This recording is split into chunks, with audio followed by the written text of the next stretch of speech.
असम का भविष्य सुरक्षित नहीं है। साथ ही सीएम ने कहा, हम अल्पसंख्यक हो गए हैं। दरअसल असम के मुख्यमंत्री हेमंत बिस्वा शर्मा ने कहा है कि असम राज्य का भविष्य बिल्कुल भी अब सुरक्षित नहीं जान पड़ता। साथ ही साथ उन्होंने स्वतंत्रता दिवस पर तिरंगा फहराने के बाद ये बात कही कि माहौल गर्म है। उन्होंने कहा कि ऐसा इसीलिए है क्योंकि इस राज्य में हिंदुओं और मुसलमानों के बीच जनसंख्या संतुलन में तेजी से अब एक बड़ा गैप आता जा रहा है और यह संतुलन खत्म सा हो गया है।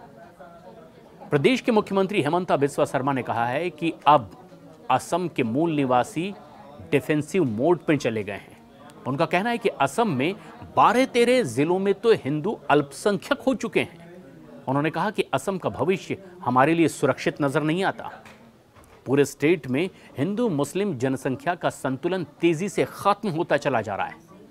मुस्लिम आबादी 2021 में बढ़कर के 41% हो गई, जबकि हिंदू घट करके 57% तक रह गए।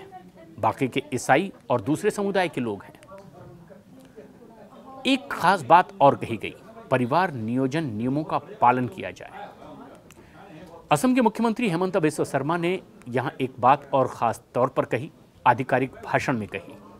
बिस्वा ने कहा कि हिंदू आबादी 60 से 65% से घट करके धीरे धीरे असम में 50% पर आ रही है, जो कि चिंता का विषय है। शर्मा ने कहा है कि यह संकट का दौर भी है। उन्होंने कहा, मैं जनसंख्या संतुलन वापस लाने की कोशिश कर रहा हूं और मैं सभी हिंदुओं, मुसलमानों और दूसरे लोगों से भी परिवार नियोजन संबंधी नियमों का पालन करने का अनुरोध करता हूं। उन्होंने कहा कि हमें समाज के हर वर्ग के बहु विवाह को लेकर के जागरूक करने की बहुत ज्यादा जरूरत है। मूल निवासियों के लिए हमेशा खड़ा रहने की बात भी हेमंत बिस्वा शर्मा ने कही। असम के सीएम ने साफ कहा कि हम 12-13 जिलों में अल्पसंख्यक हो चुके हैं। अगर मजबूत राज्य सरकार नहीं होगी तो मूल निवासियों को हर कदम पर खतरा महसूस होगा। मुख्यमंत्री हेमंत बिस्वा शर्मा ने कहा कि मैं सूरज की रोशनी नहीं हूं, लेकिन मूल निवासियों के हितों की रक्षा के लिए अपनी आखिरी सांस तक उम्मीद की मोमबत्ती की तरह हमेशा खड़ा रहूंगा।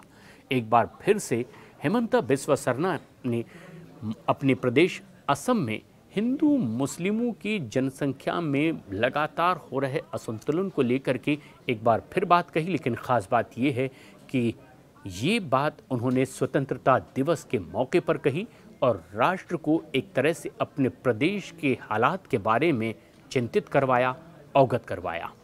इस हालात पर क्या है आपकी राय, हमें कमेंट्स करके ज़रूर बताएं।